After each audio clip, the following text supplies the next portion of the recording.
My name is Kate Stukenborg, and Madelyn Black is way cooler than I am. Like, dyed her hair red without telling anyone kind of cool. She's also incredibly compassionate. I mean, brings home stray dogs without telling her mom compassionate. But what I appreciate most about Madelyn is her calming presence, despite how much chaotic energy may be hiding behind her chill exterior.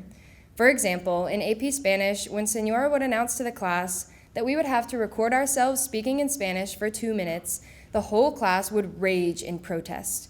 But Madelyn made me feel better when she would just shrug and look as cool and unbothered as ever.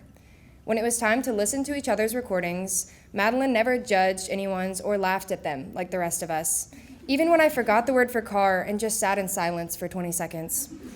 I aspire to her level of cool and compassion, and I'm thankful for her calming presence. Now everyone give it up for the dog-loving, kind of red-haired, kind of Spanish-speaking, and most definitely beautiful and kind Madelyn Page Black.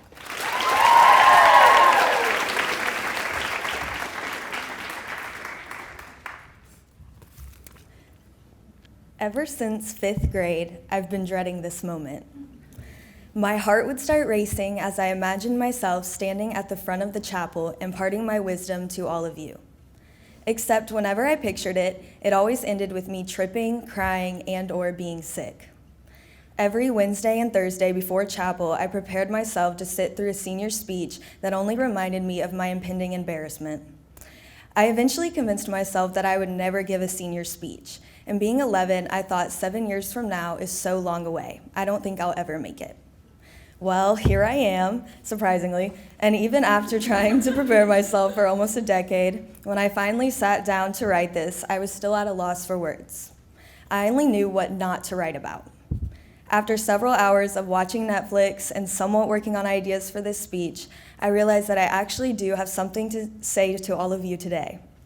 What I have to tell y'all is something that you've probably heard a bunch of times, and it's something I was taught as a child, but never fully comprehended until this year. In order to explain, I have to start one night last year when Rhea and I impulsively decided that we were going to dye our hair. Dyeing my hair was something I always wanted to do, but was too scared to because I thought my hair would fall out, that it would look bad, or worse, but regardless, I was scared that I would be judged for it. Now it sounds silly that I was worried about a hair choice, especially considering my many hair flops throughout the years, including but not limited to the ombre I told everyone I didn't get after I let my mom dye my hair in 7th grade, the Dora the Explorer cut, and the numerous times I cut my bangs way too short. While you'd think I would have learned after the first time, I didn't, obviously, and I continue to change my hair. My impulsive nature drives my need to constantly change my hair. And while in the moment, I usually don't take the time to think of the consequences, in the back of my mind, I still fear what everyone else will think and what they will say. I think this fear is what kept me from dyeing my hair red for so long, because I was so scared about the judgment I would receive. However, my impulsivity overruled this fear, and I ended up dyeing my hair at 3 a.m. at a sleepover. Although it is now sort of back to brown, my red hair reinforced a lesson my mom always tried to teach me. One that I never really thought about because I always cared more about wanting to fit in. I want to encourage you all not to live your life by others' standards. Don't not dye your hair because you're afraid of what other people will think. Don't try and hide who you are or change yourself to fit in with the crowd. Live your life the way that you are, or live your life the way that you want to live it. One thing that my mom told me years ago is that she wished she had realized her worth earlier in her life. She wished her younger self had the confidence to be who she wanted to be and not worry about what others thought. It's a hard thing to do, and it's still something I struggle with daily. But the reality is that I can't please everyone. Rather, I can do what's best for me.